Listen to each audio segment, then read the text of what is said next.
সাহসী। এই হচ্ছে অবস্থা। মূলত সবসময় যেটা হয়, ফ্যানের প্লেটগুলো খুলে তারপর একদম নিট অ্যান্ড ক্লিন করে পরিষ্কার করে তারপর লাগানো হয়। কিন্তু ওই যে বললাম একটা জিনিস দেখাবো তোমাদেরকে, যার কারণে আজকে আর প্লেটগুলো খুলে করা হচ্ছে না। তোমরা দেখতে থাকো, তোমাদেরকে দেখাচ্ছি। একদম সাবান দিয়ে পরিষ্কার করা হচ্ছে, তারপর একদম জল দিয়ে পরিষ্কার করা হচ্ছে। কষ্ট করে আমাদের বাবা মারা আমাদের জন্য।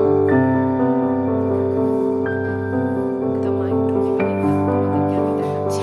দেখো শীর্ষের উপর মা ফ্যানটা পরিষ্কার করছে, পাশাপাশি তোমরা দেখলে বুঝতে পারবে পাশাপাশি দুটো চেয়ারকে বসিয়ে তারপর উপর আরেকটা চেয়ার দিয়ে আমি একটু ভালো করে তোমাদেরকে আমি দেখাবার চেষ্টা করি।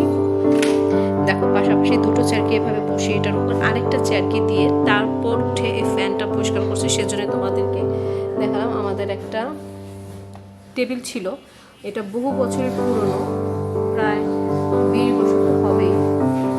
তো সেটা যেটা নর্মালি হয়, এত বছরের কাছে জিনিস নষ্ট হয়ে যায়।